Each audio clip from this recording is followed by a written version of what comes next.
बीते 10 साल में प्रधानमंत्री नरेंद्र मोदी ने न सिर्फ भारत की ग्लोबल इमेज को चमकाया है, बल्कि भारत की सॉफ्ट स्टेट वाली इमेज को फाड़कर रद्दी की टोकरी में फेंक दिया। और आज की तारीख में भारत की इमेज पीएम मोदी ने वो बना दी है कि ये नया भारत छेड़ोगे तो छोड़ेगा नहीं बॉस। घर में घुसकर ठोकने से लेकर दुनिया के किसी भी कोने में छिपे गुनहगार को कॉलर से पकड़कर खींच लाने तक का दम रखता है ये नया भारत। और आज इसी की सबसे बड़ी मिसाल साबित हो रहा है 26/11 मुंबई टेरर अटैक का आतंकी तहव्वुर राणा, जिसे अमेरिका से भारत लाया गया है। आज पीएम मोदी ने वो काम किया है जिसका इंतजार 17 सालों से था। मुंबई आतंकी हमले का मास्टरमाइंड तहव्वुर राणा 17 साल बाद भारत की गिरफ्त में आया है। उसे अमेरिका से भारत की जमीन पर लाया गया। आज उसे भारत के खिलाफ किए गए अपने गुनाहों का एक एक हिसाब देना होगा। आतंकी तहव्वुर राणा का अमेरिका से भारत आना कोई छोटी बात नहीं है।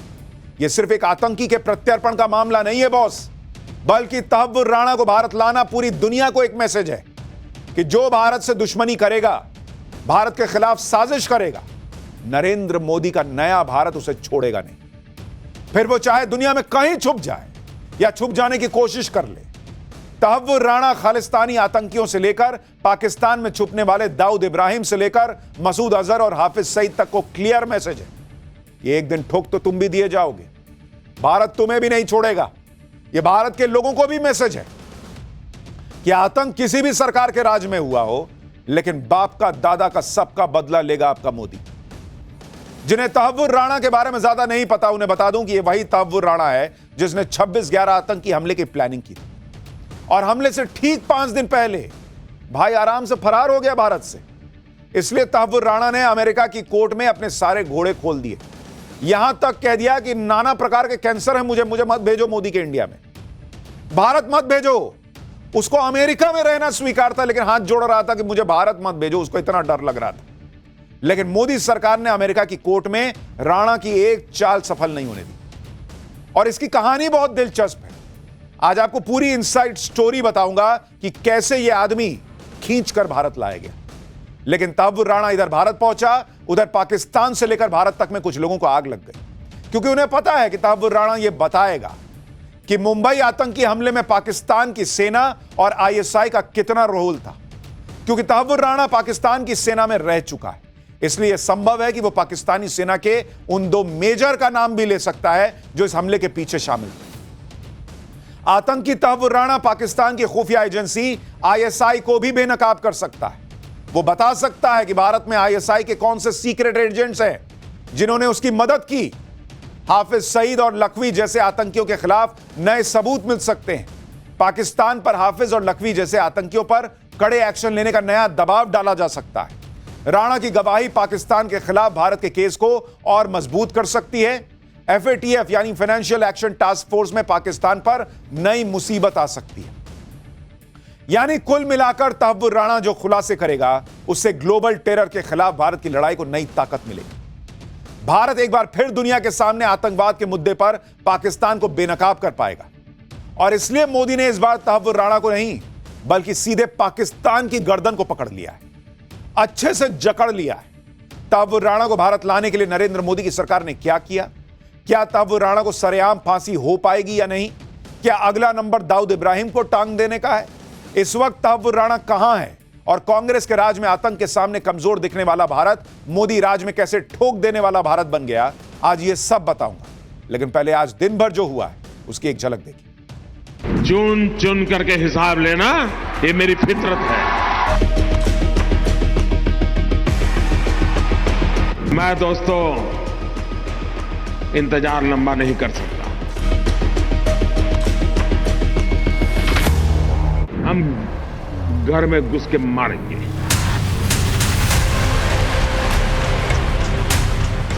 सातवें पाताल में होंगे उनको भी मैं छोड़ने वाला नहीं। नई बात क्या है, ये लोग बोल रहे हैं, लेकिन वो ये फेस्टिवल कर रहे हैं, तो वो राणा फेस्टिवल बना रही है। मेरा मतलब ये है कि राणा को लेके आ रहे हो, ऐसा लग रहा है कि जैसे ट्रम्प से टैरिफ माफ करा लिया हो आपने। कोई क्या बड़ी बात कर दी आपने? दाऊद वहां पे बैठा है पाकिस्तान में, तो इससे बड़ी सफलता मिलती उसको लेकर आते तो। तब मैंने वहाँ आतंकवादी कसाब को देखा था। मेरे सामने कई लाशों गिरी हुई थी, छोटे बड़े बच्चे बड़े बुजुर्ग सभी लोग थे। तो कसाब के लिए मैं कोर्ट में गया, खड़ा हुआ, उसको बोला बहुत छुड़ा है कसाब को।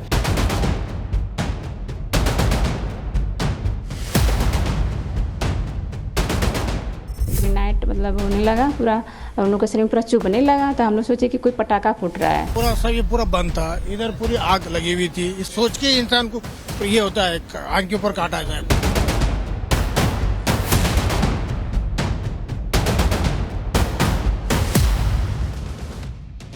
जिन नेताओं के राज में पाकिस्तान को सिर्फ डोजियर पर डोजियर सौंपे जा रहे थे, वो आज पूछ रहे हैं कि अरे मोदी सरकार में अगर तहव्वुर राणा को ले ही आए तो क्या कर दिया। मोदी सरकार ने जिस तहव्वुर राणा को भारत लाने का काम किया, पहले उसके बारे में आपको बता देता हूं, उसके गुनाहों की सजा देना कितना जरूरी है। 64 साल का तहव्वुर राणा पाकिस्तानी मूल का है और उसके पास कनाडा की सिटीजनशिप है। तहव्वुर राणा पर 26/11 मुंबई हमलों के मास्टरमाइंड माने जाने वाले पाकिस्तानी अमेरिकी आतंकवादी डेविड हेडली की मदद का आरोप है, जो तहव्वुर राणा का बचपन का दोस्त है। डेविड हेडली ने 26 नवंबर 2008 को मुंबई में हुए आतंकी हमले से पहले मुंबई में रहकर रेकी की थी। तहव्वुर राणा ने ही हेडली को मुंबई में ऑफिस खोलने में मदद की, जबकि तहव्वुर राणा यह अच्छी तरह जानता था कि डेविड हेडली पाकिस्तान के खूंखार आतंकी संगठन लश्कर-ए-तैयबा के लिए काम कर रहा था। मुंबई में हुए आतंकी हमले में पाकिस्तान से आए 10 आतंकियों ने 166 लोगों की हत्या कर दी थी। 6 अमेरिकी नागरिक भी शामिल थे इसमें, जो मर गए थे। आतंकी हमले की साजिश होने के आरोप में अमेरिकी जांच एजेंसी FBI ने अक्टूबर 2009 में तहव्वुर राणा को गिरफ्तार किया था। डेविड हेडली की गवाही के आधार पर तहव्वुर राणा को 14 साल की सजा सुनाई गई थी। तहव्वुर राणा ने पाकिस्तान की आर्मी मेडिकल कॉलेज से पढ़ाई की, सेना में 10 साल बतौर डॉक्टर काम किया हुआ। 1997 में वो कनाडा शिफ्ट हुआ और फिर कनाडा से अमेरिका पहुंचा। अमेरिका में उसने एक इमिग्रेशन कंपनी खोली। राणा ने साल 2006 में अपनी इमिग्रेशन सर्विस कंपनी की एक ब्रांच मुंबई में भी खोल दी और आतंकी हेडली ने इसका इस्तेमाल शहर के अलग अलग जगहों की रेकी करने के लिए किया, जहां बाद में हमले हुए। राणा लश्कर आतंकी हेडली और पाकिस्तान की ISI सेना के बीच कड़ी का काम कर रहा था। और आप सोचिए, जो लोग कह रहे हैं कि अरे नरेंद्र मोदी तहव्वुर राणा को ले ही आए तो क्या कर दिया। 2009 में अरेस्ट हुआ था वो। 2009 से लेकर 2014 तक जिनकी सरकार थी वो नहीं ला पाए, वो पाकिस्तान को घुसकर ठोक नहीं पाए, और आज कह रहे हैं कि इसको लाने में कौन सी बड़ी चीज हो गई। आतंकी तहव्वुर राणा भारत की गिरफ्त में तो आ गया, लेकिन अब आगे क्या होगा? क्या उसको सीधे फांसी पे चढ़ा दिया जाएगा या फिर वो भारत की जेल में पूरी जिंदगी काटेगा? इसके बारे में भी आपको बताता हूं, क्योंकि भारत में कानून का राज है, इसलिए कानून के हिसाब से ही तहव्वुर राणा को सजा हो। तहव्वुर राणा पर केस अभी NIA के पास है। दिल्ली की स्पेशल NIA कोर्ट में उस पर केस चलेगा। तहव्वुर राणा को अपना पक्ष रखने के लिए वकील भी दे दिया गया है और फैसले के खिलाफ हाईकोर्ट, सुप्रीम कोर्ट में अर्जी लगाने का अधिकार उसके पास होगा। यानी जैसे आतंकी कसाब को कानून के तहत केस चलाकर फांसी दी गई थी, वैसे ही तहव्वुर राणा के केस में होगा। हां, अब चूंकि सरकार बदल गई है तो तहव्वुर राणा को बिरयानी तो नहीं खिलाई जाएगी, लेकिन क्या सजा के तौर पर तहव्वुर राणा को फांसी भी हो सकती है या वो फांसी से बच ही जाएगा, इसकी डिटेल भी आपको बताता हूं। आपको एक एक चीज समझ में आनी चाहिए। भारत और अमेरिका के बीच प्रत्यर्पण संधि के अनुच्छेद 8 की धारा 1 के मुताबिक अगर किसी अपराध में अमेरिका से प्रत्यर्पित हुए अपराधी को दूसरे देश में फांसी की सजा होती है, तो यह जरूरी है कि अमेरिका में भी उस अपराध की सजा फांसी ही हो। मतलब अगर अमेरिका में फांसी मिली होगी तभी भारत भी फांसी दे सकता है। अगर ऐसा नहीं होता है तो अमेरिका से प्रत्यर्पित किए गए अपराधी को किसी दूसरे देश में फांसी नहीं हो सकती। तहव्वुर राणा पर भारत के खिलाफ युद्ध छेड़ने का गंभीर आरोप है, जिसकी सजा फांसी है। अमेरिका में भी ऐसे अपराध पर अधिकतम सजा मौत की ही है। तहव्वुर राणा को फांसी होगी या नहीं, यह भारत की कूटनीति पर निर्भर करेगा, क्योंकि फिलहाल तहव्वुर राणा को अमेरिका में फांसी की सजा नहीं हुई थी। हालांकि इस मामले पर पूर्व गृह सचिव गोपाल कृष्ण पिल्लई कह रहे हैं कि राणा को भारत में दोषी ठहराया जाएगा और मुंबई आतंकी हमले के लिए तहव्वुर राणा को फांसी की सजा होकर रहेगी। मुंबई हमले में आतंकी तहव्वुर राणा का बहुत बड़ा रोल था और अब वो भारत आ चुका है। मुंबई हमले के पीड़ित तो तहव्वुर राणा को फांसी देने की मांग कर रहे हैं। ये वो लोग हैं जो पिछले 17 साल से इस घटना के दोषियों को फांसी के फंदे पर लटकते हुए देखना चाहते हैं। मुंबई हमले के पीड़ितों का क्या कहना है, एक बार आपको वो भी सुनवाता हूं, फिर आपको बताता हूं कि पर्दे के पीछे टीम मोदी ने क्या कूटनीति की कि यह भारत आ पाया। हाथ में गोली लगी थी, मेरा हाथ इधर से फ्रैक्चर हो गया था, तो इधर आके उसको कड़ी से कड़ी सजा होनी चाहिए और गवर्नमेंट ने उसको एक्शन लेना चाहिए उसके ऊपर, क्योंकि वो जो 26/11 जो हो गया था उसको बहुत, वो दिन कभी भूल नहीं सकता है। नहीं, इधर है ना पूरा सब ये पूरा बंद था, इधर पूरी आग लगी हुई थी। इसके अंदर जो मेरे टेंडर लोग थे अंदर, उनको 2-2 दिन तक खाना नहीं मिलता था अंदर, इसीलिए ना बहुत भयानक था वो। अभी सोच के इंसान को ये होता है, आंख के ऊपर काटा जाए। सबकी अब ट्रेन आने ही वाली थी, 12:15 बजे। मुंबई हमले को अंजाम देने के लिए तहव्वुर राणा ने लश्कर के आतंकी डेविड कोलमैन हेडली उर्फ दाऊद गिलानी की मदद की थी। यह है वो डेविड हेडली। अमेरिकी कोर्ट में तहव्वुर राणा के खिलाफ डेविड हेडली की गवाही उसके खिलाफ एक बड़ा सबूत बन सकती है। हेडली ने अपनी गवाही में खुलासा किया था कि उसे लश्कर से भारत में रेकी करने का आदेश मिला था। उसने शिकागो आकर राणा को अपने प्लान के बारे में बताया। राणा ने आतंकी प्लान में उसकी मदद की। तहव्वुर राणा के मुंबई ऑफिस को आतंकी गतिविधियों को ढकने के लिए कवर की तरह इस्तेमाल किया गया। तहव्वुर राणा की तरफ से हेडली को लॉजिस्टिक फाइनेंशियल सपोर्ट दिया गया। तहव्वुर राणा की मदद से ही उसे भारत में आतंकी हमले के लिए टारगेट सेट किए थे। डेविड कोलमैन हेडली अभी अमेरिका की जेल में बंद है। अक्टूबर 2009 में शिकागो एयरपोर्ट पर वो पकड़ा गया। अमेरिका में उसे 35 साल की सजा सुनाई, लेकिन भारत में उसका ट्रायल होना अभी बाकी है। आप यह भी समझिए कि तहव्वुर राणा के भारत आने से सिर्फ पाकिस्तान ही बेनकाब नहीं होगा, बल्कि भारत के अंदर जो पाकिस्तान के एजेंट्स हैं, जो पाकिस्तान के मददगार हैं, जिन्होंने रेकी में मदद की, जिन्होंने तहव्वुर राणा को मदद दी थी, वो सारे लोग एक्सपोज हो। उन पर नया खुलासा हो सकता है, क्योंकि मुंबई हमले से ठीक पहले तहव्वुर राणा भारत के कई इलाकों में घूम रहा था। 13 नवंबर से 21 नवंबर के बीच तहव्वुर राणा अपनी पत्नी के साथ हापुड़ गया। आगरा, दिल्ली, कोची, अहमदाबाद, मुंबई क्यों गया था, इसका खुलासा होगा। 21 नवंबर को वो भारत से फरार हुआ था। भारत में राणा के कितने मददगार थे और वो कौन थे, किसने उसे यहां बिजनेस सेटअप करने में मदद की थी, अब ये सारी बातें सामने आ पाएंगी। मुंबई हमले के 17 साल बाद तहव्वुर राणा को भारत लाया गया। लेकिन आप ये देखिए कि आज से 14 साल पहले जब नरेंद्र मोदी गुजरात के मुख्यमंत्री थे, वो तब प्रधानमंत्री नहीं थे, तब भी उनके मन में यही जज्बा था कि भारत के दुश्मनों को किसी भी कीमत पर बख्शा ना जाए। साल 2011 में जब अमेरिका की कोर्ट ने तहव्वुर राणा को मुंबई हमले के आरोप में बरी कर दिया था, तब भी नरेंद्र मोदी ने इस बात पर चिंता जताई थी। सुनिए 2011 में तब के गुजरात के मुख्यमंत्री रहे नरेंद्र मोदी ने क्या कहा। अमेरिका की शिकागो की कोर्ट में आज राणा एक टेररिस्ट को मुक्त करने का फैसला हो चुका है। इस घटना ने आतंकवाद के खिलाफ लड़ने वाली हर शक्तियों के लिए, हर सरकार के लिए एक नया सवालिया निशान खड़ा किया है। यहां के पीड़ित लोग हैं, उनको न्याय कौन दिलाएगा?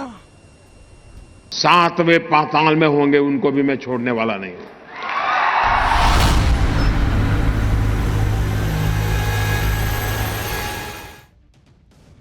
नरेंद्र मोदी ने कहा था कि 7वें पाताल में भी होंगे तो छोड़ने वाला नहीं हूं, और आज दुनिया देख रही है कि नरेंद्र मोदी ने जो कहा वो करके दिखाया। 14 साल पहले तो नरेंद्र मोदी के हाथ बंधे थे, क्योंकि वो तब प्रधानमंत्री नहीं थे। लेकिन जब वो प्रधानमंत्री बने तो वो ना तो मुंबई हमले को भूले, ना ही उसके गुनहगारों को। उन्होंने ये नहीं सोचा कि ये तो कांग्रेस के राज में हुआ था, जो हो गया सो हो गया।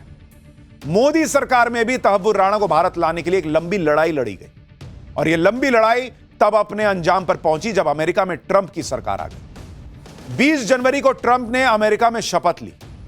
21 जनवरी नेक्स्ट डे अमेरिका की सुप्रीम कोर्ट ने प्रत्यर्पण के खिलाफ तहव्वुर राणा की अर्जी खारिज कर दी।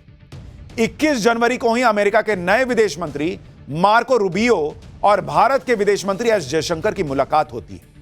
जब 12 फरवरी को पीएम मोदी और अमेरिकी राष्ट्रपति डोनाल्ड ट्रंप की मुलाकात हुई, तो उससे ठीक एक दिन पहले यानी 11 फरवरी को तहव्वुर राणा को यह बताया गया कि ट्रंप सरकार ने उसके प्रत्यर्पण को मंजूरी दे दी। इस पर तहव्वुर राणा के वकील ने ट्रंप सरकार से पूछा कि किस आधार पर यह फैसला किया आपने, लेकिन ट्रंप सरकार ने इसकी जानकारी नहीं दी। फिर मोदी ट्रंप की जॉइंट स्टेटमेंट में भी दोनों नेताओं ने आतंकवाद के खिलाफ मिलकर लड़ने की बात की और आतंकियों को पनाह देने वालों के खिलाफ एक्शन पर जोर दिया। इतना ही नहीं, दोनों नेताओं ने मुंबई हमले, पठानकोट हमले के मामले पाकिस्तान पर भी तेजी से कार्रवाई करने का दबाव डाला। यानी बॉस, अमेरिका की कोर्ट ने इस प्रत्यर्पण को खारिज कर दिया था, लेकिन नरेंद्र मोदी सरकार नहीं मानी।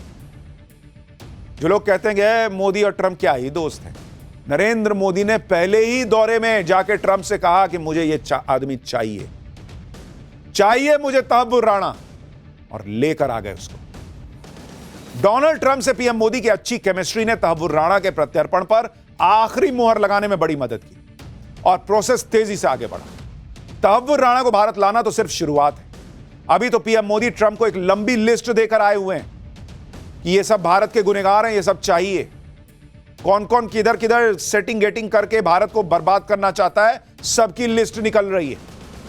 फरवरी में जब पीएम मोदी डोनाल्ड ट्रंप के दूसरी बार अमेरिका के राष्ट्रपति बनने के बाद उनसे मिलने पहुंचे थे, तब साझा प्रेस कॉन्फ्रेंस में ट्रंप ने इशारों में बता दिया था कि उन्हें भारत से लिस्ट मिल चुकी है और वो भारत के दुश्मनों की क्लास लगाने में पीएम मोदी की मदद करने को तैयार है। और इस पर पीएम मोदी ने ट्रंप का आभार भी जताया था और भारत में तहव्वुर राणा का उचित हिसाब होने की बात कही थी। सुनिए उस वक्त क्या हुआ था।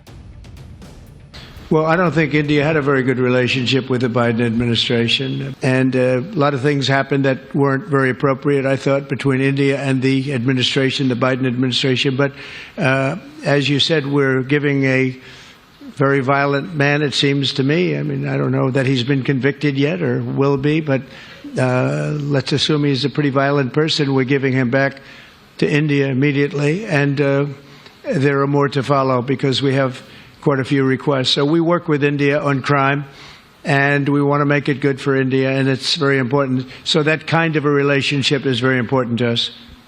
आतंकवाद के खिलाफ लड़ाई में भारत और अमेरिका दृढ़ता से साथ खड़े रहे हैं।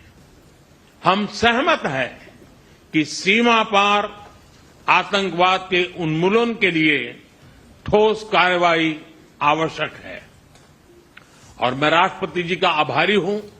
उन्होंने 2008 के जिसने भारत में नरसंहार किया था, उस मुजरिम को अब भारत के हवाले करने का निर्णय किया है। भारत की अदालतें उचित कार्रवाई करेंगी। नरेंद्र मोदी चाहते तो सोच सकते थे कि भाई हो तो गया, अमेरिका में तहव्वुर राणा को सजा हो गई है, तो वहां जेल में रहने दो उसको, वहीं सड़ने दो जेल में। लेकिन ये नरेंद्र मोदी है, ये मोदी का नया भारत है कि तुम मारोगे भारतीयों को और तुमको सजा देगा अमेरिका। तुमको यहां खींच के लाएंगे कॉलर से पकड़, यहां होगी तुमको सजा, हम देंगे तुमको सजा, क्योंकि तुमने जो किया वो हमारे साथ किया था। यह है मोदी का नया भारत। मोदी सरकार कई सालों से तहव्वुर राणा के प्रत्यर्पण की कोशिश कर रही थी और अब यह कोशिश सफल हुई, जिसमें एक समझौते का भी बड़ा हाथ है। यह समझौता साल 2023 में भारत और अमेरिका के बीच हुआ था। इस समझौते के तहत दोनों देशों ने अपनी जमीन पर सक्रिय अपराधियों की जानकारी साझा करने की सहमति जताई थी। इस समझौते में दोनों देशों ने अपराध और आतंकवाद के खिलाफ एक दूसरे की मदद करने का वादा किया था। समझौते के तहत ही भारत ने तहव्वुर राणा के खिलाफ सबूत जुटाकर अमेरिका को सौंपे और इन्हीं सबूतों के आधार पर अमेरिकी अदालत से राणा के प्रत्यर्पण को मंजूरी मिल गई अमेरिकी सरकार से। आप यह देखिए कि भारत आने से बचने के लिए तहव्वुर राणा ने अमेरिका की कोर्ट में कैसे कैसे खेल किए। तहव्वुर राणा ने कहा कि अगर उसे प्रत्यर्पण कर भारत भेजा जाएगा तो बाप रे बाप, उसकी जान को खतरा हो जाएगा। पाकिस्तान मूल के मुस्लिम होने की वजह से उसे टॉर्चर किया जा सकता है।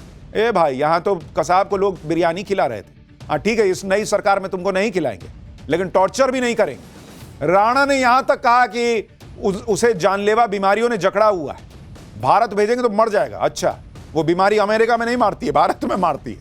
राणा ने कहा कि उसे कई हार्ट अटैक आ चुके हैं, उसे कैंसर है, किडनी की बीमारी है, अस्थमा है, कई बार कोविड हो चुका है। तो भाई इतना बीमार हो तो आओ, यहां तुमको टांग देंगे, जल्दी ऊपर जाओगे। इतना बीमार रह के फायदा ही क्या है? ऊपर से इतने लोगों को मारे हो, सर पर इतना पाप है।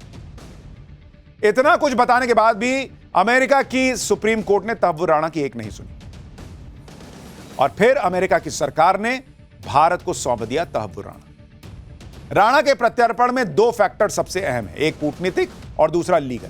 यह भारत की एक बड़ी कूटनीतिक कामयाबी है। इस कामयाबी में भारत की लीगल टीम भी बधाई की पात्र है, जिसने तहव्वुर राणा की लीगल टीम के तर्कों की अमेरिकी कोर्ट में धज्जियां उड़ाई। आपको उदाहरण से बताता हूं। तहव्वुर राणा ने अमेरिका की कोर्ट में तर्क दिया कि एक ही अपराध में किसी व्यक्ति को 2 बार सजा क्यों दी जाए। इसे कानूनी भाषा में डबल जियोपार्डी कहते हैं। इस दलील के खिलाफ भारत की लीगल टीम ने तर्क रखा कि राणा की वजह से भारत में सैकड़ों लोगों की जान गई है। आतंकी हमले जैसे अपराध में डबल जियोपार्डी लागू नहीं होता। भारत की लीगल टीम की इन दलीलों के आधार पर अमेरिकी कोर्ट ने राणा के डबल जियोपार्डी वाले तर्क को खारिज कर दिया। आतंकवाद पर पाकिस्तान को घेरने के लिए पीएम मोदी जो चक्रव्यूह रच रहे हैं, तहव्वुर राणा तो उसकी सिर्फ पहली कड़ी। अभी तो लिस्ट में कई और नाम हैं, जैसे आतंकी हाफिज सईद 26/11 हमले का मास्टरमाइंड है। हालांकि उसके बारे में खबरें यह भी चली कि वो मर गया है, उसे मार दिया किसी ने, लेकिन अगर जिंदा है तो उसका भी इलाज होगा। 31 साल की कैद, आतंकी फंडिंग के मामले में 31 साल कैद की सजा सुनाकर पाकिस्तान ने उसे बचाया हुआ है। आतंकी ज़कीउर रहमान लखवी, मुंबई 26/11 हमलों का एक और मास्टरमाइंड, इसे भी टेरर फंडिंग के केस में 15 साल की सजा सुनाकर पाकिस्तान ने अंडरग्राउंड किया हुआ है ताकि भारत से बचा सके। इसके अलावा मोदी सरकार के रडार पर जैश ए मोहम्मद का सरगना आतंकी मौलाना मसूद अजहर है, जो पुलवामा हमले का मास्टरमाइंड है। 2001 के संसद हमले का साजिश करता है। उरी पठानकोट हमले का भी मास्टरमाइंड है। आतंकी सैयद सलाउद्दीन कश्मीर में एक्टिव आतंकवादी है, संगठन हिजबुल मुजाहिदीन का चीफ है। और अंडरवर्ल्ड डॉन दाऊद इब्राहिम मुंबई में 1993 में हुए सीरियल ब्लास्ट का मास्टरमाइंड है, और उसे तो भारत किसी भी कीमत पर छोड़ने के सोच भी नहीं सकता। तहव्वुर राणा के पकड़े जाने के बाद पाकिस्तान में लोग खुद वहां के हुक्मरानों को कह रहे हैं कि वो भारत के सामने सरेंडर कर दें और आतंकवाद का रास्ता छोड़ दें, लेकिन जो सुधर जाए वो पाकिस्तान थोड़े ही है। तहव्वुर राणा को लेकर अंदर ही अंदर पाकिस्तान इतना डरा हुआ है कि उसने तहव्वुर राणा से अपने कनेक्शन को ही मानने से इनकार कर दिया। आज जब पाकिस्तानी विदेश मंत्रालय के प्रवक्ता शफकत अली खान से तहव्वुर राणा के बारे में, उसके भारत प्रत्यर्पण के बारे में सवाल पूछा गया, तो जनाब फौरन किनारा कर लिए। देखिए क्या हुआ है। Tawwur Rana issue, we have conveyed our position regarding his Canadian nationality, and as far as our record indicates, he did not even apply for renewal of his Pakistani origin documents for the last 2 decades. Tahawwur Rana पर मुंह खोलते ही पाकिस्तान फंस गया। पाकिस्तान के हिसाब से तहव्वुर राणा ने अपना पाकिस्तानी पासपोर्ट रिन्यू नहीं कराया, इसलिए वो पाकिस्तानी नहीं है, वो कनाडा का है। लेकिन पाकिस्तान ने बड़ी चालाकी से यह छिपा लिया कि पाकिस्तान अपने उन नागरिकों को दोहरी नागरिकता रखने की इजाजत देता है जो कनाडा चले जाते हैं। तहव्वुर राणा कोई आम पाकिस्तानी नहीं था, वो पाकिस्तानी फौज में डॉक्टर था। आज पाकिस्तान अपने पाले हुए राणा के साथ गद्दारी करके अपनी आतंकी हिस्ट्री पर पर्दा नहीं डाल सकते। तहव्वुर राणा को भारत लाना मोदी सरकार की एक बड़ी कामयाबी। पीएम मोदी ने जो कहा था कि देश के दुश्मनों को छोड़ेंगे नहीं और सबका हिसाब होगा, तो अब हिसाब होना शुरू हो चुका है। लेकिन कांग्रेस को इससे भी खुशी नहीं हो रही। कांग्रेस के नेता तो कह रहे हैं कि तहव्वुर राणा को ला रहे हैं तो सीना क्यों चौड़ा कर रहे हैं। ऐसे खुश हो रहे हैं जैसे ट्रंप ने टैरिफ माफ कर दिया। ट्रंप और मोदी जी दोस्त हैं तो यह पहले क्यों नहीं किया। दाऊद इब्राहिम को लाओ तो माने, गुरपतवंत सिंह पन्नू को लाकर दिखाओ, ललित मोदी नीरव मोदी को वापस लाओ। यानी कांग्रेस के मुताबिक तहव्वुर राणा को अमेरिका से भारत लाना कोई बड़ी बात ही नहीं है। खुद ला नहीं पाए, अब जो ला रहा है उसको कहेंगे क्या ही कर दिया, इसको क्यों नहीं लाते हो, उसको क्यों नहीं लाते हो, दाऊद पन्नू को क्यों नहीं लाते हो भारत। सुनिए कांग्रेस के नेताओं को, इनके राज्य में टेररिस्ट अटैक हो गया, ये पाकिस्तान को जवाब नहीं दे पाए, जिनके अपने मर गए उनको आज न्याय मिलने की उम्मीद जगी है, और आप सुनिए कांग्रेस के लोग कैसी कैसी बातें कर रहे हैं।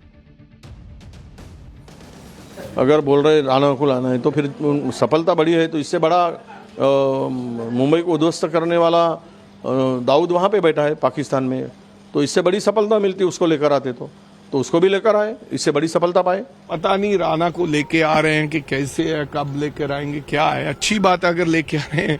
हमने तो कहा कि राणा को तो ला सकते हो, लेकिन जो पंजाब वाले हैं, पंजाब में ये सारा गैंगस्टर या गैंगवार, इनको क्यों नहीं लाया जा रहा है। लाओ फिर पन्नू साहब को भी लाओ, रोज ट्रंप को मिलते हो, लाओ फिर उन साथियों को भी लाओ। आप गोल्डी की बात करते, लाओ उसको। इसके साथ साथ हम उम्मीद ये भी करते हैं कि उन लोगों को भी लाने का प्रयास करें जिन लोगों ने हमारे बैंकों को लूटा और यहाँ से चले गए, चाहे वो ललित मोदी हो या और जो लोग हो, वो सारे लोगों को फिर से वापस लाने की कोशिश करनी चाहिए।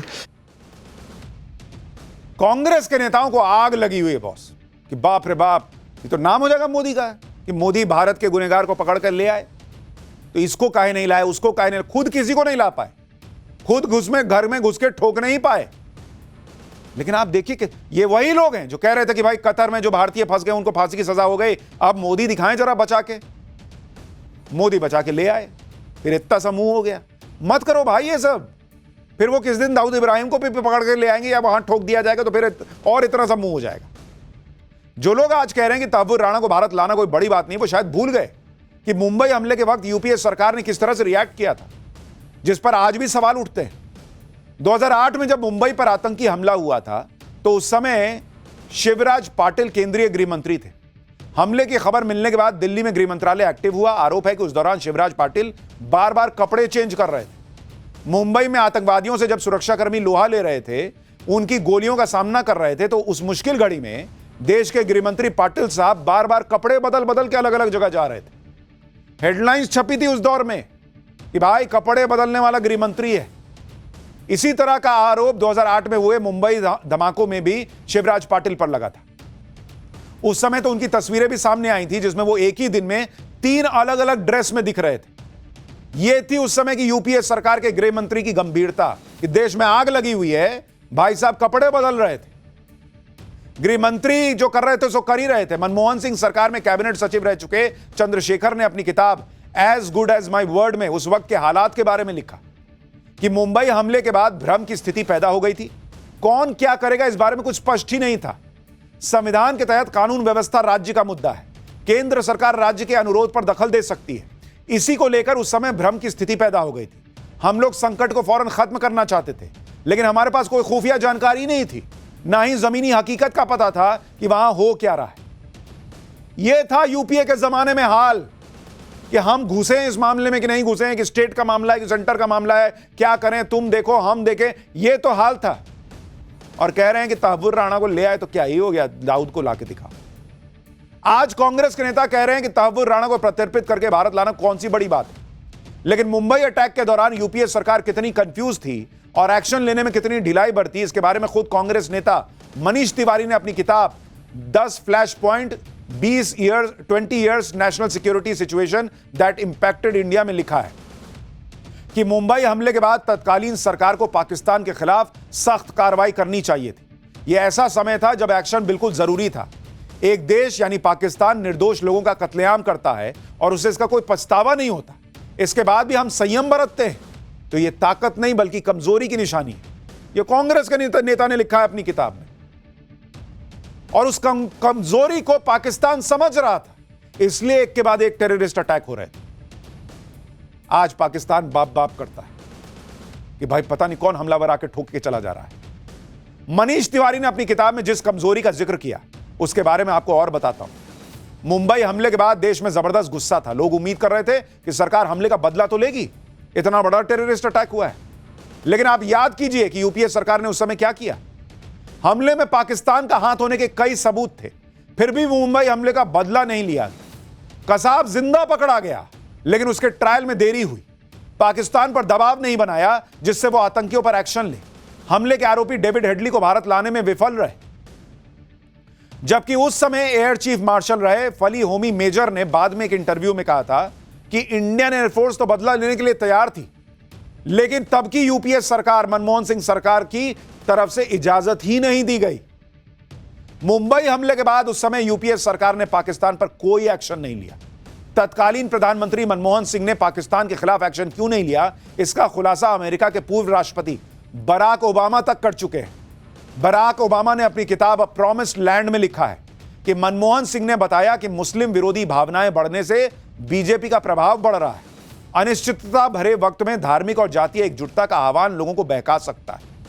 उनको तब भी मुस्लिम वोट की चिंता थी और इसी वजह से मनमोहन सिंह ने मुंबई हमले के बाद संयम दिखाया, जिसे कांग्रेस के नेता मनीष तिवारी जैसे नेता भी कमजोरी बता चुके। यानी कांग्रेस के नेतृत्व में यूपीए सरकार को जो करना चाहिए था वो तो नहीं किया, बल्कि मुंबई हमले के आरोप से पाकिस्तान को बचाने वाला काम किया। कांग्रेस के नेता दिग्विजय सिंह जैसे नेता मुंबई हमले को आरएसएस की साजिश बताने वाली किताब के लोकार्पण में पहुंचे हुए थे, मुस्कुरा रहे हैं। देखिए ये तस्वीरें, ये सब आपको आज याद करा रहा हूं बॉस। ये जो अपना नया भारत है, इसकी ताकत को तब तक नहीं समझ पाइएगा जब तक ये तस्वीरें नहीं याद कीजिएगा। यह साबित करने की तब कोशिश की गई थी कि मुंबई हमले में पाकिस्तान का नहीं, आरएसएस का हाथ है। इस किताब को लिखने वाले पत्रकार अजीज बर्नी उस समय तत्कालीन प्रधानमंत्री मनमोहन सिंह के साथ फोटो खिंचवाते थे, सरकार से सम्मान लिया करते थे।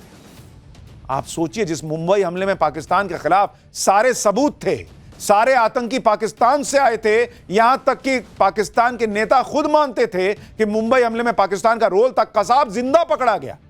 उस घटना को आरएसएस से जोड़ने की कितनी बड़ी साजिश की गई थी।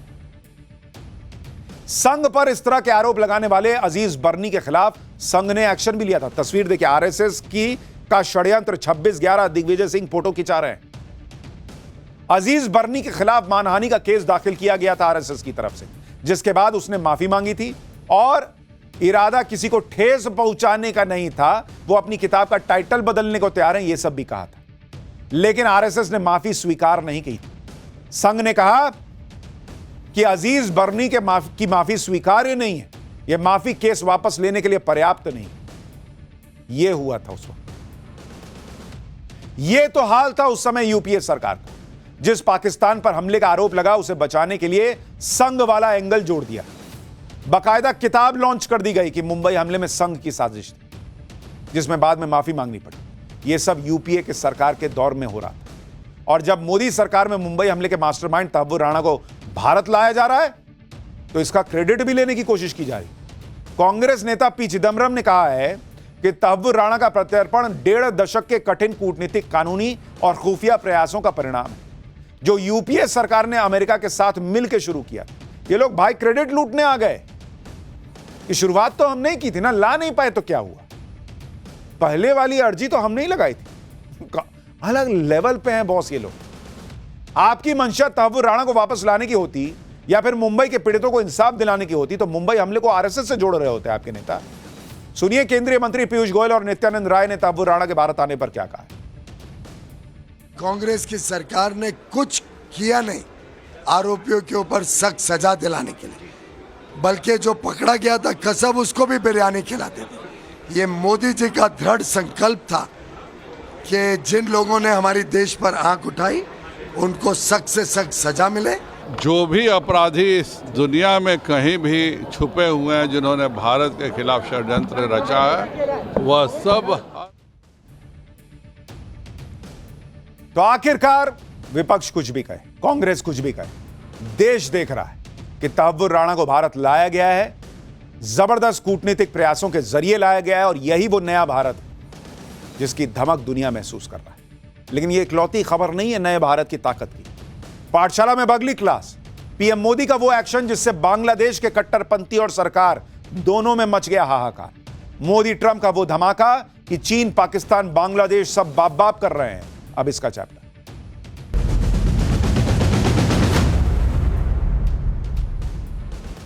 प्रधानमंत्री मोदी का हिसाब सिर्फ आतंकवाद के मामले में ही क्लियर नहीं है कि छेड़ोगे तो छोड़ेंगे नहीं, बल्कि भारत के हितों और भारतीयों के हितों के मामले में भी एकदम क्लियर मामला है कि भाई कायदे में रहोगे तो फायदे में रहोगे। और अब तो इस मामले में उन्हें डोनाल्ड ट्रंप का भी पूरा साथ मिल रहा है। और इसलिए आप देखिए कि भारत के मामले में चीन की मदद करने की बातें करने वाले बांग्लादेश की कट्टरपंथी सरकार को ऐसा डोज दिया है पीएम मोदी ने कि मोहम्मद यूनुस और कट्टरपंथी दोनों में हाहाकार मच गया।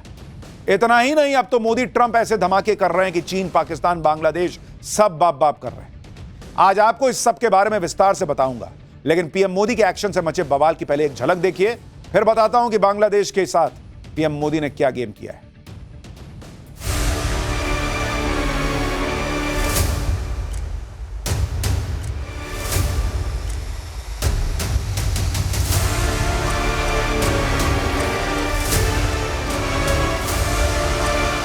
The facility, therefore, has been withdrawn with effect from 8th April 2025. I did a 90-day pause for the people that didn't retaliate. because I'm telling you, these countries are calling us up, kissing my. They are dying to make a deal. Please, please, sir, make a deal. I'll do anything. I'll do anything, sir.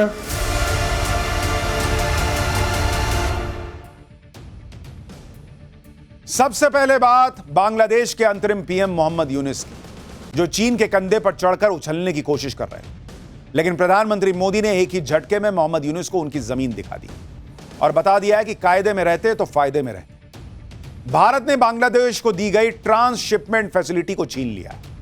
Bangladesh की मदद के लिए यह facility साल 2020 में दी गई थी। इस फैसिलिटी की वजह से बांग्लादेश अपने सामान को भारतीय बंदरगाहों और एयरपोर्ट के रास्ते दूसरे देशों को एक्सपोर्ट करता और मोटा मुनाफा कमाता था। सुनिए बांग्लादेश को लगे झटके पर भारतीय विदेश मंत्रालय ने क्या कहा है, फिर आपको बताऊंगा कैसे पीएम मोदी ने एक ही झटके बांग्लादेश की दुकान बंद कर दी। The transshipment facility extended to Bangladesh had over a period of time resulted in significant congestion at our airports and ports. Logistical delays and higher costs were hindering our own exports and creating backlogs. The facility therefore has been withdrawn with effect from 8th April 2025. Bharat सरकार के इस फैसले से बांग्लादेश को कैसे झटका लगा है, इसके बारे में आपको आगे विस्तार से बताऊं। पहले यह भी समझ लीजिए कि आखिर यह ट्रांसशिपमेंट फैसिलिटी होती क्या है जिससे बांग्लादेश में हाहाकार मच गया है। ट्रांसशिपमेंट वो सुविधा है जिसमें एक देश से निकला हुआ माल सीधे डेस्टिनेशन कंट्री तक नहीं जाता है, बल्कि पहले किसी तीसरे देश के बंदरगाह या सीमा से होकर गुजरता है, फिर तीसरे देश से माल को जहाज में डालकर, ट्रक में, ट्रेन में लादकर आगे भेज देते हैं। आसान भाषा में कहें तो एक देश से दूसरे देश को निर्यात के दौरान बीच में पड़ने वाले तीसरे देश के बंदरगाहों, हवाई अड्डों या सड़क को इस्तेमाल करने की सुविधा को ट्रांसशिपमेंट फैसिलिटी कहते हैं। भारत ने बांग्लादेश के खिलाफ यह कदम तब उठाया जब बांग्लादेश पहले ही ट्रंप के टैरिफ वॉर की मार से उबरने का रास्ता तलाश रहा है। बांग्लादेश की दिक्कत यह है कि उसे अब एक्सपोर्ट के लिए अपने ही देश के एयरपोर्ट और बंदरगाहों पर निर्भर रहना होगा। लेकिन बांग्लादेश के बंदरगाह और एयरपोर्ट पहले ही भीड़भाड़ और सीमित क्षमता से जूझ रहे हैं। दूसरी तरफ भारतीय बंदरगाहों की तुलना में बांग्लादेश के बंदरगाहों की कनेक्टिविटी कम है, जिससे शिपिंग में लगने वाला समय और लागत बढ़ जाएगा। इससे बांग्लादेश के स्मॉल और मीडियम एक्सपोर्ट्स को मोटा नुकसान होगा, क्योंकि बांग्लादेश को अपने यहां से एक्सपोर्ट करने में भारत की तुलना में करीब 3 गुना ज्यादा खर्च करना पड़ता है। ऐसे में अब जब बांग्लादेश सारा एक्सपोर्ट अपने एयरपोर्ट और बंदरगाहों से करेगा तो पहले ही टैरिफ वॉर से करा रहा बांग्लादेश का कपड़ा उद्योग बाप बाप करने लगेगा, उसको सबसे ज्यादा मार पड़ेगी, जिसके एक्सपोर्ट की बांग्लादेश की इकोनॉमी में हिस्सेदारी 80% से अधिक है। बांग्लादेश के कपड़े और दूसरे प्रोडक्ट्स का सबसे बड़ा बाजार यूरोप और अमेरिका में है। यूरोप में बांग्लादेश से हर साल $2500 करोड़ का एक्सपोर्ट होता है, तो अमेरिका में करीब $1500 करोड़ का एक्सपोर्ट। लेकिन भारत की तरफ से मिलने वाली ट्रांसशिपमेंट सुविधा बंद होने से डिलीवरी में देरी होगी, कीमतों में बढ़ोतरी होगी, जिससे इन बाजारों में बांग्लादेश की हिस्सेदारी कम हो सकती है। यानी बांग्लादेश बाप बाप कर देगा बॉस। नरेंद्र मोदी ने ऐसा कदम उठा दिया और बनो चीता। ट्रांसशिपमेंट सुविधा मिलने की वजह से बांग्लादेश को किस तरह फायदा हो रहा था उसके बारे में आपको बताता हूं। सड़क मार्ग से आने पर बांग्लादेश से बेनापोल और पेट्रापोल बॉर्डर के जरिए दिल्ली तक दूरी करीब 1900 किलोमीटर है। इतनी लंबी दूरी होने के बावजूद बांग्लादेश से रोजाना 25 से 30 ट्रक दिल्ली पहुंचते हैं, क्योंकि इतनी लंबी दूरी तय करने के बावजूद बांग्लादेश के लिए दिल्ली से एक्सपोर्ट करना सस्ता पड़ता था, क्योंकि दिल्ली एयरपोर्ट पर बांग्लादेश के एक्सपोर्ट्स के मुकाबले चार्ज 3 गुना कम था। उदाहरण के लिए ढाका के एयरपोर्ट से यूरोप के किसी डेस्टिनेशन तक 1 किलोग्राम कपड़ों को ले जाने में $3 यानी करीब 258 करोड़ रुपए का खर्च आता है। लेकिन 1 किलोग्राम कपड़ा अगर दिल्ली एयरपोर्ट से यूरोप के उसी डेस्टिनेशन तक भेजना हो तो इस पर खर्च घटकर $1.25 यानी करीब 103 रुपए रह जाता है। पहले 258 रुपए लगना है, जो कि आप अगर बांग्लादेश से भेज रहे हैं, लेकिन भारत से भेज रहे हैं तो 103 रुपया, मतलब आधे से भी कम। यानी अब बांग्लादेश को हर किलोग्राम के एक्सपोर्ट पर करीब 155 रुपए का नुकसान होगा। और दिल्ली एयरपोर्ट के सूत्रों के मुताबिक रोजाना करीब 1500 टन यानी 15 लाख किलोग्राम बांग्लादेशी प्रोडक्ट्स का एक्सपोर्ट पश्चिमी देशों को होता है। ऐसे में बांग्लादेश को अब हर रोज 23 करोड़ से ज्यादा का नुकसान तो सिर्फ दिल्ली एयरपोर्ट तक नहीं पहुंच पाने की वजह से होगा। डेली 23 करोड़। रिपोर्ट्स के मुताबिक शिपमेंट फैसिलिटी बंद होने से बांग्लादेश की एक्सपोर्ट कॉस्ट 15 से 20% बढ़ जाएगी और उसे सालाना 17,000 करोड़ रुपए का घाटा होगा। यानी नरेंद्र मोदी सरकार का एक फैसला और बांग्लादेश के 17,000 करोड़ रुपए हो गए स्वाहा। दरअसल पीएम मोदी ने अपनी नेबर फर्स्ट पॉलिसी के तहत बांग्लादेश को छोटा भाई मान लिया और उसे ट्रांसशिपमेंट की फैसिलिटी दे दी। ठीक है, तुम मेरे यहां से कर लो, जाओ, कोई बात नहीं। लेकिन शेख हसीना के तख्ता पलट के बाद कट्टरपंथियों की भरमार वाली बांग्लादेश की सरकार संभाल रहे मोहम्मद यूनुस एहसान फरामोशी पर उतर आए थे और पिछले दिनों चीन के दौरे पर पहुंचे मोहम्मद यूनुस ने राष्ट्रपति जिनपिंग से मुलाकात के बाद भारत को तेवर दिखाने की कोशिश की। जिनपिंग के साथ नजदीकी बढ़ाने के लिए मोहम्मद यूनुस ने चीन के लिए अपने दरवाजे खोलने का ऑफर दिया और खुद को नॉर्थ ईस्ट का गार्जियन बताने का कोशिश की थी। मोहम्मद यूनुस ये भूल गए कि पीएम मोदी नेबर फर्स्ट पर तो जोर देते हैं, लेकिन भारत फर्स्ट उसमें भी सबसे ऊपर है। उनके हर सांस में नेबर फर्स्ट से पहले नेशन फर्स्ट है। इसलिए पीएम मोदी ने मोहम्मद यूनुस को अपने अंदाज में सबक सिखा दिया। आप मोहम्मद यूनुस का वो बड़बोला बयान सुनिए जिसका हर्जाना बांग्लादेश को भरना पड़ रहा है। 7 states of India, eastern part of India, called Seven Sisters. They are landlocked country, landlocked region of India. They have no way to reach out to the ocean. We are the only guardian of the ocean for all this region. So this opens up a huge possibility. So this could be an extension of the Chinese economy. Build things, produce things, market things, bring things to China, bring it out to the whole rest of the world. ये मोदी का नया भारत है। ये बुखार उतारना जानता है। आपको याद होगा ऐसे ही वो मोहम्मद मोइजू कूद रहा था चीन के गोद में जाके बैठने के लिए। एक तस्वीर नरेंद्र मोदी की आई थी और 4 एक्शन हुए थे। भाई जो है वो दौड़ा दौड़ा भारत के पास आया कि गलती हो गई बॉस। वैसे ही अब बुखार उतार दिया गया है बांग्लादेश का। पीएम मोदी से मुलाकात के दौरान ट्रंप पहले ही कह चुके थे कि बांग्लादेश से पीएम मोदी खुद निपट लेंगे और आज पीएम मोदी ने एक ही झटके में बांग्लादेश की दुकान को बंद करके यह साबित कर दिया। दूसरी तरफ जिस चीन के दम पर मोहम्मद यूनुस भारत को आंख दिखाने की कोशिश कर रहे थे, उस चीन का इलाज मोदी के दोस्त ट्रंप टैरिफ वॉर के जरिए हर रोज कर रहे हैं। अब तो दुनिया भर के एक्सपर्ट मान चुके हैं कि ट्रंप के टैरिफ वॉर का असली टारगेट तो चीन है और इसकी वजह बताता हूं। दरअसल ट्रंप ये अच्छी तरह जानते हैं कि चीन दुनिया के सबसे बड़ा मैन्युफैक्चरर है और पूरी दुनिया में मैन्युफैक्चरिंग सेक्टर में चीन का मार्केट शेयर 30% से ज्यादा है। इसी वजह से चीन को दुनिया की दुकान कहा जाता है। चीन मैन्युफैक्चरिंग सेक्टर में अमेरिका ही नहीं बल्कि पूरी दुनिया की जरूरतों को पूरा करता है।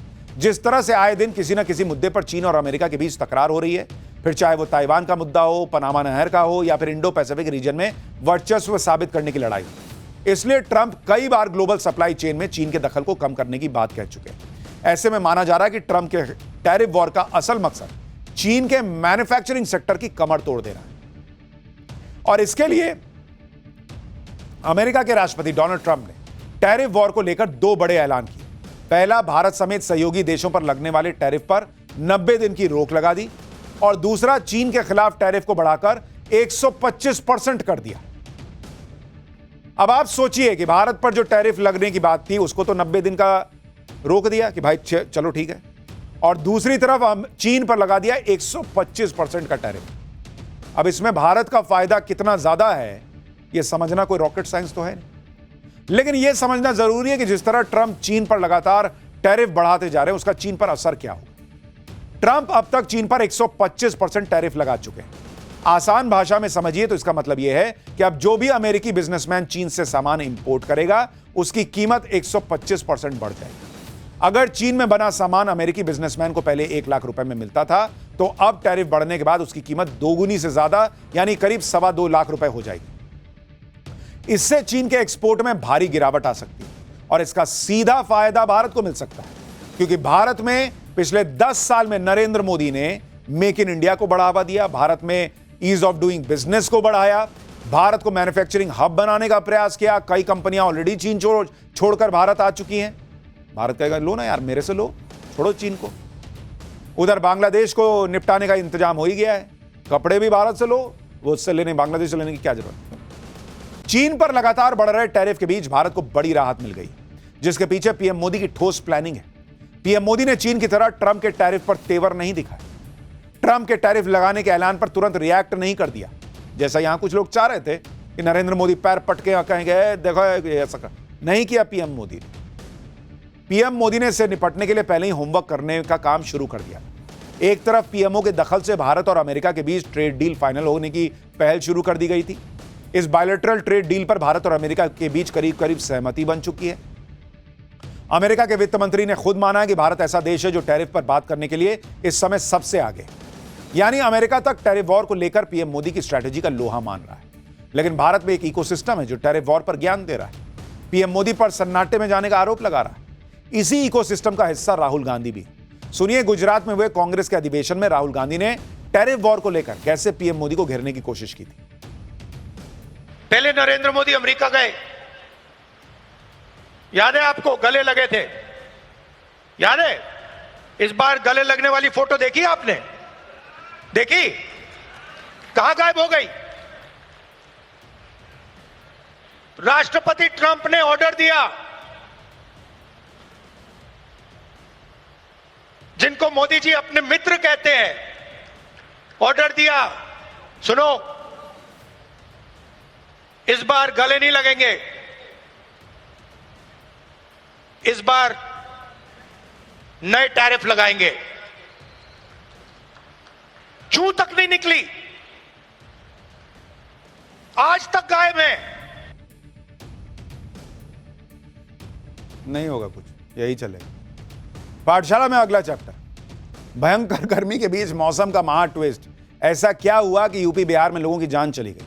कहीं आंधी, कहीं बारिश, कहीं बिजली का कहर। मौसम में हुए केमिकल लोचे की असल वजह क्या है, अब इसका जानते हैं।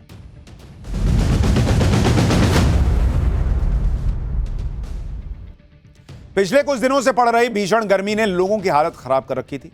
लोग कहने लगे थे कि अप्रैल में यह हाल है तो मई जून में क्या होगा। मौसम विभाग हीट वेव की बातें कर रहा था, ऑरेंज अलर्ट की बातें कर रहा था, लेकिन इसी बीच पिछले 24 घंटों के अंदर मौसम एकदम से पलट गया। भयंकर गर्मी के बीच अचानक मौसम में महा ट्विस्ट आ गया। उत्तर भारत के कई इलाकों में अचानक बारिश शुरू हो गई। लोगों को लगा कि चलो गर्मी से कुछ राहत मिली, लेकिन यह राहत यूपी और बिहार के लोगों पर बहुत बड़ी मुसीबत बनकर गिरी, क्योंकि बेमौसम की इस बरसात के बीच कई इलाकों में बिजली गिरने से 28 लोगों की मौत हो गई। इनमें से बहुत से लोग अपने घरों के बाहर खेतों में काम कर रहे थे। कुछ बच्चे बारिश से बचने के लिए पेड़ के नीचे खड़े थे, तभी अचानक उन पर बिजली गिर गई। बिजली गिरने की इन घटनाओं ने यूपी बिहार के लोगों को बहुत बुरी तरह डरा दिया। मौसम विभाग के मुताबिक अगले 48 घंटे भारी हैं, इसलिए विशेष सावधान रहने की जरूरत है। आगे बढ़ने से पहले आपको बदलते और बिगड़ते मौसम की कुछ तस्वीरें दिखाता हूं, जिसने भले ही गर्मी को थोड़ा कम कर दिया है, लेकिन लोगों के मन में डर को बढ़ा दिया है।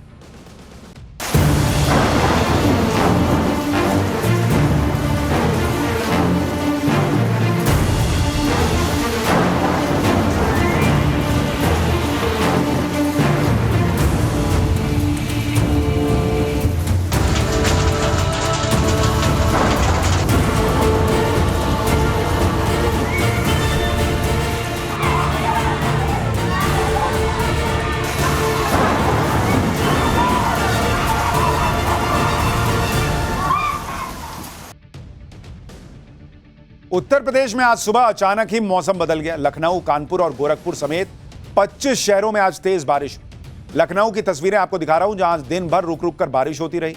बारिश से पहले यहां सुबह 8 बजे अंधेरा छा गया। इसके बाद 3 घंटे तक जोरदार बारिश हुई। लोगों को सड़कों पर गाड़ी चलाते समय लाइट्स जलानी पड़ गई, ऐसी हालत हो गई। अचानक आई बारिश से लोगों को गर्मी से राहत मिल गई, लेकिन इस बारिश की वजह से कई इलाकों में सड़कों पर पानी भर गया। लखनऊ के गोमती नगर इलाके की तस्वीर देखिए, जहां बारिश के बाद जलभराव की दिक्कत हो गई। ये लखनऊ का पॉश इलाका है, इसलिए पानी को हटाने के लिए नगर निगम के कर्मचारी बुलवाए गए ताकि ट्रैफिक को कंट्रोल किया जा सके। यहां बारिश से पहले हवाओं की रफ्तार इतनी तेज थी कि बिजली के पोल और पेड़ उखड़ गए। कई कॉलोनीज की बिजली गुल। लखनऊ की तरह वाराणसी में भी तेज हवा और भारी बारिश की वजह से पूरे शहर का माहौल बदल गया। कल 11 अप्रैल को यहां पीएम मोदी की जनसभा होने वाली है, लेकिन आज तेज हवाओं ने यहां क्या हाल किया, उसकी तस्वीरें आपके सामने। बारिश से पहले चली तेज हवाओं की वजह से जनसभा का पूरा टेंट फट गया। इसके अलावा यहां लगाए गए पोस्टर भी फट गए, हवा में उड़ गए। रैली में आने वाले लोगों के लिए लगाई गई कुर्सियां तेज हवाओं के सामने टिक नहीं पाई। अब इस पूरे कार्यक्रम के लिए नए सिरे से तैयारी चल रही है। आप देखिए कि बेमौसम की मार ने पिछले कई दिनों से चल रही तैयारियों को कैसे बिगाड़ दिया। मौसम विभाग के मुताबिक वाराणसी में बारिश और तेज हवाओं का दौर जारी रहेगा, इसलिए गंगा में नाव चलाने से रोक दिया गया है नाविकों। तेज हवा और तूफान के साइड इफेक्ट का एक और वीडियो देखिए। इसमें तेज हवा की वजह से एक ट्रेन को अचानक ब्रेक लगाकर रोकना पड़ा। यह बिहार के जहानाबाद की तस्वीर है, जहां अचानक रेलवे लाइन के ऊपर एक फटा हुआ पोस्टर का टुकड़ा आ गया। इस दौरान बारिश की वजह से यह पोस्टर भीग गया था, जिससे रेलवे लाइन में करंट की समस्या हो सकती है। अगर इस दौरान ये ट्रेन यहां से गुजरती तो रेल लाइन में करंट फैलने से बड़ा हादसा हो सकता था। इसलिए ट्रेन के ड्राइवर ने समझदारी दिखाई और एक लंबे बांस की मदद से इस पोस्टर के टुकड़े को पहले हटाया गया, उसके बाद ट्रेन को चलाया गया। तेज हवा और बारिश के अलावा आज यूपी के कई इलाकों में ओले भी गिरे हैं। यह यूपी के बहराइच की तस्वीर है, जहां आज बारिश के साथ साथ भारी मात्रा में ओले गिरे। ये ओले आकार में इतने बड़े हैं कि इनसे बचने के लिए लोगों को सड़क से भागना पड़ गया कि भाई बाप रे बाप, चोट लगेगी, ओले गिर रहे हैं। जिसको जहां जगह मिली वो छुप गया। इतनी गर्मी में ओले पड़ रहे हैं भाई, यहां बारिश और ओले गिरने से किसानों की फसल बर्बाद हो गई। यूपी के श्रावस्ती की तस्वीर है, जहां बारिश की वजह से खेत में रखी हुई पूरी फसल बर्बाद हो गई। दरअसल कई इलाकों में गेहूं की फसल काटी जा रही है। इससे यहां के लोग इस फसल को मंडी में बेचने की तैयारी कर रहे थे, लेकिन अचानक आई बारिश ने सारी मेहनत पर पानी फेर दिया। लोगों को अपनी फसल बचाने तक का मौका नहीं मिला। इस तरह से अचानक मौसम ने करवट ली।